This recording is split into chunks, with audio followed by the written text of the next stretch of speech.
En este día miércoles vamos a tocar un tema que es maravilloso, que se titula Dios toma nota de nuestras ofrendas. Y digo que es maravilloso porque nos vamos a dar cuenta de cómo Dios está pendiente de nuestras vidas y también de nuestro amor a la entrega de nuestras ofrendas a su causa. Así que vamos a orar pidiendo la dirección de nuestro Dios para estudiar el tema de hoy.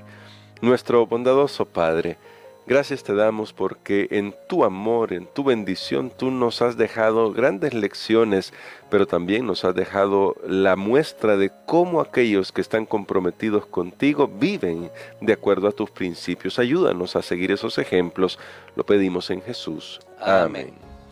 Para este día, Pastor Eni Perla, quizás a veces nos pueda parecer que cuando nosotros damos ofrendas, nadie nota lo que estamos haciendo. Incluso puede parecer que lo que damos tal vez no sea mucho, en especial si nos ponemos a compararlo con lo que otros pueden hacer. Pero quiero que vayamos a un texto, y querido hermano, querida hermana, quiero que nos acompañe este texto en el Evangelio según San Marcos, para leer una historia de la cual pues van a surgir algunas preguntas. Y en Marcos capítulo 12, el Señor Jesús hace algo maravilloso. Y vamos a leer los versículos 41 al 44. Dice así: Jesús se sentó frente al arca de las ofrendas y miraba cómo la gente echaba dinero en el arca. Muchos ricos echaban mucho. Y vino también una viuda pobre y echó 2 moneditas de muy poco valor. Entonces Jesús llamó a sus discípulos y les dijo: Os aseguro que esta viuda pobre echó más que todos los demás en el arca, porque todos dieron de sus obras, pero ella de su pobreza echó todo lo que tenía, todo su alimento. Pastor, esta historia siempre ha llamado mucho la atención porque hace un contraste muy grande. Pero entonces, aquí la pregunta es: ¿cuál es el mensaje esencial que podemos sacar aquí, tengamos mucho o tengamos poco, sobre la actitud de la adoración al dar nuestras ofrendas? Muy bien, creo que esta es una historia muy importante y tiene un mensaje, como usted mencionaba, pero para captar ese mensaje debemos ver el contraste. Usted dijo la palabra contraste y hemos leído a veces esta historia siempre, bueno, lo digo personalmente, a veces desconectada del contexto. Aquí estamos situados en la última semana del ministerio de Jesús antes de ir a la cruz, o sea, lo que se conoce como la semana de la pasión.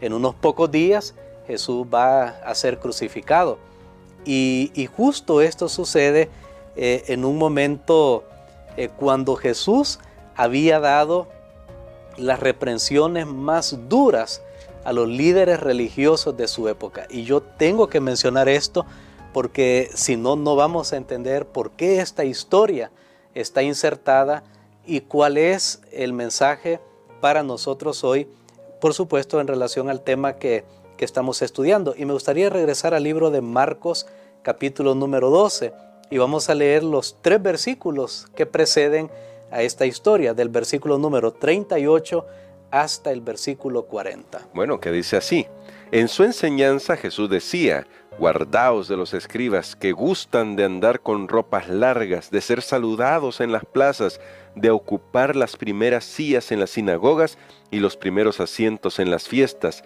que devoran las casas de las viudas y para disimularlo hacen largas oraciones. Esos recibirán mayor condenación. Muy bien, aquí tenemos la versión abreviada de lo que está en Mateo, el capítulo número 23, los famosos ayes de Jesús contra los líderes religiosos. Ahora, aquí el comportamiento de Jesús está variando conforme a lo que se ha conocido antes. Una buena persona, es muy tranquilo, pero aquí vemos que Jesús da unas palabras serias de acusación a los líderes religiosos por lo que ellos estaban haciendo, porque dice, habla algunos aspectos espirituales, ellos les gustaba exhibirse, su religiosidad, sin embargo, ellos estaban haciendo cosas totalmente incorrectas y tenían que ver con las cosas materiales, porque dice, devoran las casas de la viuda. Entonces, a continuación viene el contraste con una viuda que probablemente ha sido, podríamos decir, desalojada, o una viuda que ha sido engañada por alguno de estos líderes religiosos, y ahora ella está por dar una ofrenda. Pero yo quiero decirles algo en este momento, porque sé que esta lección, no la de este día, sino la lección que llevamos hasta el día de hoy, pues tiene que causar algunas reacciones, porque muchas personas dicen, no, yo paro de dar porque mire lo que los líderes están haciendo. Claro, y a veces especifican, puede ser que haya una situación de una iglesia que es mundial, y hay una situación en un lugar y queremos generalizarla. Damos gracias a Dios, hermanos, que nosotros pertenecemos a una iglesia organizada donde hay control, y muchas de estas personas que a veces tienen duda acerca de la iglesia están dispuestos a dar sus donativos a ministerios que son independientes, que el control es mucho menor, es un grupo reducido de personas. Al final siempre tenemos que confiar en alguien. Claro. Pero de algo sí tenemos que estar seguros, y por eso yo quería enfatizar este punto. Jesús fue duro con los líderes religiosos que estaban haciendo las cosas mal. Una persona no puede ser llamada buena cuando enfrente de la opresión, de la injusticia, del robo, permanece impávida, o sea, permanece quieta, no hace nada. Y Jesús ya no podía más. Y Él ahora habla contra lo que estaban haciendo estos líderes religiosos, pero entonces luego la escena cambia cuando Jesús, dice la Biblia, que miraba, se sentó y comenzó a ver que las personas estaban dando sus ofrendas. Yo quiero decirles que Jesús todavía ve. Amén. El mismo Jesús que vio ahí en el templo, que estaba a unos pocos días de dejar de ser el lugar donde la presencia de Dios moraba allí, porque recordemos que el velo del templo se rasgó. El del santuario, cuando Jesús murió en la cruz el viernes de tarde, estaba unos pocos días. Sin embargo, esta mujer fiel, que la Biblia no dice su nombre, dice que era una viuda pobre, ella llevó lo que tenía, y Jesús dijo, hizo un contraste entre lo que daban los líderes religiosos o lo que daban las personas que tenían mucho, y lo que esta mujer había dado sacrificialmente. Así que Jesús nota tu ofrenda, y Jesús desea bendecirte. Él elogia a esta mujer.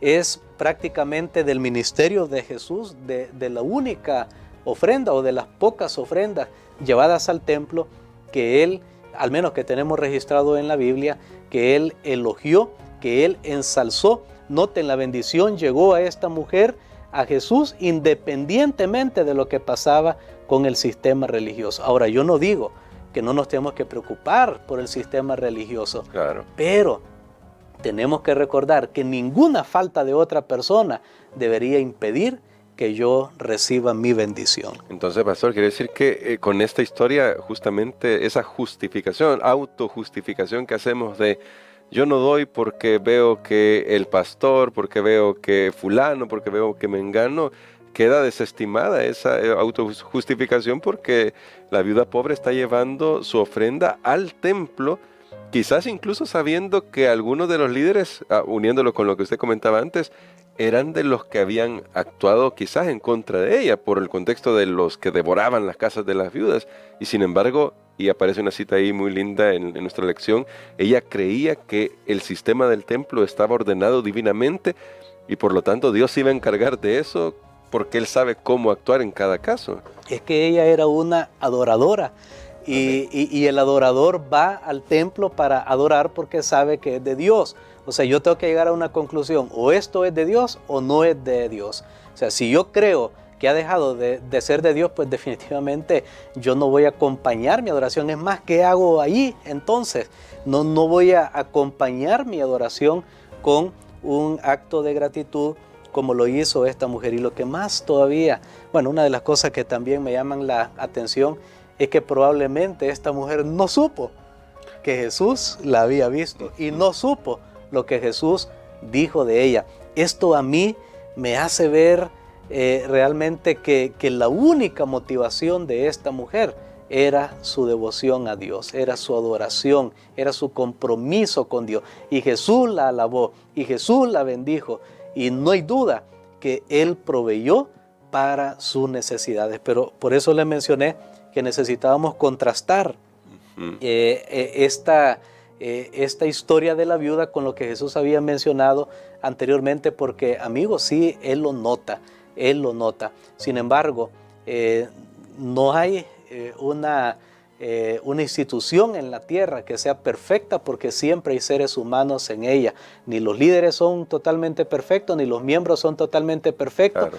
Pero recuerde que cada uno tendrá que rendir cuentas al Señor y que Él nota individualmente. No nos perdemos ahí en la masa, en la multitud. Bueno, Dios no se da cuenta, o Dios no sabe, o Dios no ve, o Dios no le interesa. No, Él te va a tratar como que si no hubiera otra persona en el universo. Y de hecho, este día tenemos otra historia que refleja que los ojos de Dios están por todos lados. Bueno, y quería destacar justamente esa otra historia, pastor, porque ahora, digamos, esta primera historia trata con personas de origen judío, personas que son parte del pueblo de Dios, pero ahora nos encontramos en Hechos, capítulo 10, con una historia que francamente podría parecernos sorprendente,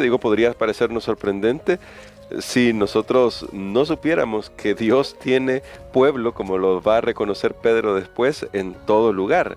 Y en Hechos 10, los primeros 4 versículos, dice así: había en Cesarea un hombre llamado Cornelio, centurión de la compañía La Italiana, piadoso, que veneraba a Dios con toda su casa, daba muchas limosnas al pueblo y oraba siempre a Dios. Este vio claramente en una visión como a la hora novena del día, que un ángel de Dios entraba en su cuarto y le decía: Cornelio. Él lo miró fijamente y espantado preguntó: ¿qué quieres, Señor? El ángel le dijo: tus oraciones y limosnas han subido como un memorial ante Dios. ¿Qué nos debe decir esto, pastor, sobre, primero, el hecho de que tenemos a un hombre que no es judío, pero que entiende la relación entre la adoración y el servicio con las ofrendas? Y segundo, de cómo Dios nota a todo aquel que está dispuesto a servirle y adorarle como Él lo manda. Muy bien, recordemos que el Evangelio es para todos y aquí Dios está haciendo una obra extraordinaria. Ya Pedro se había, podemos decir, sensibilizado un poquito con los samaritanos. Ya el Espíritu Santo había llegado a los samaritanos, pero ahora un centurión, un soldado. Y de paso, alguien hizo la observación que en la Biblia, en el Nuevo Testamento, tenemos mención de los centuriones y casi todas son positivas. Si ustedes notan las historias de los centuriones que tenemos, eran encargados de, como lo dice el nombre, de 100 soldados. Eran parte de las divisiones del ejército romano, pero este hombre, dice la Biblia, era piadoso y temeroso de Dios con toda su casa. De hecho, los judíos aceptaban a personas que simpatizaban con sus creencias, aunque en este caso todavía no era un prosélito, en el caso de Cornelio. Pero habían dos cualidades: piadoso y temeroso de Dios, y que hacía muchas limosnas en el pueblo. ¿Qué fue lo que notó Dios? Que él era piadoso, o sea, no solo que daba su dinero, sino que daba su dinero porque era piadoso y amaba a Dios. Y aquí yo voy a decir algo: Dios no está interesado en tu dinero y ni en mi dinero, y no tenemos mucho, así que Dios no está interesado. Dios no está interesado en eso. Noten, si el interés de Dios solo hubiera sido las limosnas, Dios hubiera dejado a este hombre así como estaba, pero entonces Dios le va a dar más luz. Y aquí para mí hay una lección para aquellos que dicen: bueno, yo amo a Dios aquí en mi casa, yo alabo a Dios, voy a mandar mis ofrendas, voy a mandar mis diezmos a la iglesia, pero estoy separado, estoy fuera de la iglesia. Yo tengo una palabra para usted, mi hermano: no hay duda que Dios le está llamando, no hay duda que Dios le está hablando, pero también Dios le va a dar más luz. Dios quiere que usted sea parte total de su pueblo. Y aunque aquí tenemos varias lecciones, yo quisiera destacar esa principalmente porque veo que Dios está interesado en el conocimiento que nosotros tenemos acerca de Él, un conocimiento total y completo. Si Dios, y lo vuelvo a repetir, estuviera interesado solo en el dinero, pues no importa que este hombre esté fuera del pueblo de Dios, fuera de las promesas, fuera del pacto y que siga dando. No, no, no. Sí. No es el dinero el centro. El centro es Dios, la salvación a través de su Hijo Jesucristo. Amén. Y qué maravilloso mensaje, porque nos habla justamente de la relación espiritual que tienen las ofrendas en el tema que estamos destacando. Y me gusta eso, pastor, porque si Dios estuviera interesado en el dinero, tampoco habría elogiado a la viuda pobre que dio un poquito en comparación de los que daban mucho. Dios está interesado en nuestro corazón. Y quisiera, pastor, que orara justamente por nosotros, para que al comprender que Dios está interesado en nuestro corazón, estamos dispuestos a entregarlo. Y con eso ya sabremos cómo adorar a nuestro Dios. Amén. Padre, te damos gracias, Señor, por estas lecciones. Tú estás hablando, tu palabra habla. Permítenos, Señor, tener un corazón dispuesto, que podamos ser adoradores en espíritu y en verdad, porque tú estás llamando a mucha gente y sabemos que hay gente que todavía no sabemos quiénes son, pero van a formar parte de este pueblo y que tienen un corazón también agradecido y generoso. Que ellos se puedan unir, Señor, juntamente con nosotros y que nosotros también tengamos corazones agradecidos y generosos. Lo pedimos en el nombre de Jesús. Amén.